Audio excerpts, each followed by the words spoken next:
Good morning sir. Good morning to you sir. Morning. आपका आज का एजेंडा कुछ इस प्रकार है सर। अश्मित का बटलर, कुक और सेक्रेटरी उसे नींद से जगाकर विश किया, पर अश्मित किसी को भी विश बैक नहीं किया, क्योंकि उसे पता है कि ये सब दोगलापन है। जस्ट बिकॉज आज वो 20,000 करोड़ रुपया बनाता है, इसलिए सब उसको रिस्पेक्ट और प्यार देते हैं। पर जब उसके पास ये सब नहीं था, जब वो बिना किसी कसूर का जुवेनाइल होम में सड़ रहा था, तब ये सब कहां थे? कोई नहीं था उसे मदद करने के लिए। फिर भी उसने अपने दम पर आज 3 मशहूर ब्रांड बनाया है, और उसी के चलते लोग आते हैं दूर दूर से उससे जुड़ने के लिए, अपना बिजनेस बनाने के लिए। अश्मित ब्रेकफास्ट करते करते एजेंडा पर अपना नजर घुमा ही रहा था कि एक ईमेल पॉपअप किया उसके मोबाइल पे। सर, क्या वो मीटिंग आज हो सकता है? रिगार्ड्स मालविक। हर रोज ठीक 7 AM ये ईमेल आने का ही है, और हर रोज अश्मित उसे डिलीट करके आगे बढ़ जाते हैं। पर आज अश्मित एक मिस्टीरियस स्माइल देकर मेल बैक किया। Okay, at 7:30 sharp for 15 minutes only. उसे लगा 30 मिनट में मालविक अपने घर से उसके घर तक नहीं आ पहुंचेगा, पर जब 25 मिनट में मालविक दिख गया तो वो इम्प्रेस्ड हो गया। लाउंज में कंफर्टेबली बैठकर पूछा, 25 मिनट में? How? मैं एक पत्रकार हूं सर, न्यूज के खोज में एवर रेडी। मालविक जवाब दिया। पर मेरे से क्या न्यूज मांगता? Market, upcoming invest, stock, daily turnover? क्या था उस चमकती हुई रोशनी का राज? मालविक अश्मित के बात को बीच में ही काटकर जवाब दिया, और एकदम से अश्मित फ्लैशबैक में चला गया। सारी बातें एक सुनामी की तरह उसके दिमाग के ऊपर से बह गया। चुप हो गया कुछ देर के लिए, फिर धीरे धीरे बोलने लगा। सबकी उम्र कुछ 9, 10 या 11 के आसपास था। मैं खुद 10 साल का था तब। जिंदगी का सबसे बढ़िया पिकनिक था वो। सारा दिन खेलना कूदना दोस्तों के साथ, और डांटने के लिए सिर्फ पीटी मैम और ड्राइवर अंकल।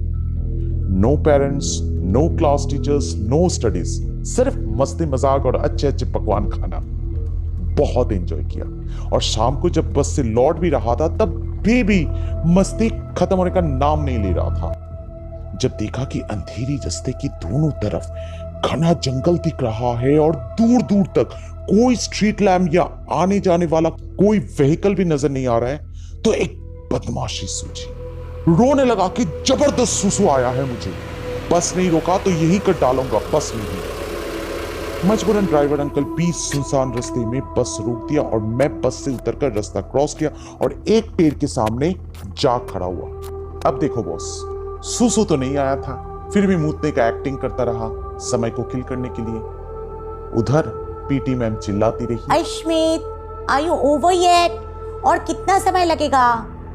और मेरे दोस्त सब एक एक करके हंसने लग गया। बहुत मजा आ रहा था सबको मेरी फिरकी से। क्या अचानक सब एकदम से साइलेंट हो गया।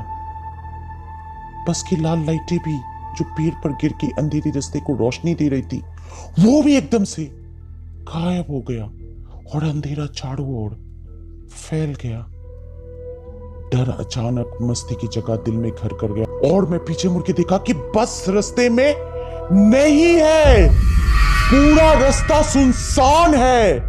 दाया बाया कोई भी व्हीकल आते जाते नजर भी नहीं आया। सिर्फ नजर आया तो वो रास्ते के ऑपोजिट वाला पेड़ के बीच से निकलता हुआ चमकती हुई आंखों को झलसा देने वाली तेज नीली रोशनी, जो मेरा नजर पड़ते ही धीरे धीरे कम होते होते पूरा गायब हो गया पेड़ के बीच, और अंधेरा फैल गया मेरे चारों ओर। कुछ देर तक यूं ही खड़ा रहा, ये सोचकर कि मेरे साथ भी कोई मस्ती कर रहा है। पर जब समय बीतता गया और अंधेरे को चीरता हुआ कोई बस, पीटी मैम या दोस्त वापस नहीं आया, तो बहुत डर लगने लगा। चीख कर सब दोस्तों का नाम एक एक करके लेने लगा, पर कोई रिप्लाई नहीं आया। पीटी मैम या ड्राइवर को बुलाने से भी कोई फायदा नहीं हुआ। सब जैसे बस के साथ गायब हो चुका है। कदम एक एक करके बढ़ाने लगा और सबको पुकारने लगा, अब जोर जोर से। पर खामोशी जंगल का और अंधेरी काली रात के अलावा कोई नहीं आया मुझे दिलासा देने। एहसास हो चुका था वो दर्द भरी सच्चाई कि सब ने मुझे छोड़कर चले गए हैं, और मैं रोने लगा। कितना देर रोया और यहां वहां सबको ढूंढता हुआ भटकता रहा, नहीं पता। पर जब दिन की पहली किरणों में एक साइकिलिस्ट नजर आया आता हुआ, तो जान में जान आई। दौड़ के गया उसके सामने और होश आया तो मुंबई की एक बड़ी अस्पताल में लेटा था और मम्मी कुछ पुलिस वालों के साथ बातें कर रही थी। सब कुछ सच सच बोला मम्मी और पुलिस वाले अंकल को।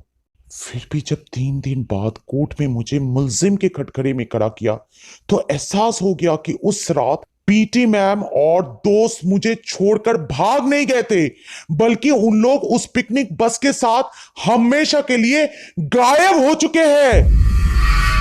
लास्ट एक हफ्ते से तलाशी का काम चल रहा है, पर जंगल में दूर दूर तक उन लोगों का कोई अता पता नहीं है।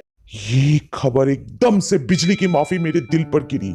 सबके लिए गुस्सा अब एक चिंता में बदल गया। रोने लग गया मैं कटघरे में खड़े खड़े। विनती करने लगा जज साहब को कि वो मेरे दोस्तों को कहीं से भी ढूंढ के ला दे। बारीकी से पूरे घटने को फिर से दौड़ाया मैं कोर्ट में, यहां तक कि उस चमकती हुई रोशनी के बारे में भी जिक्र किया।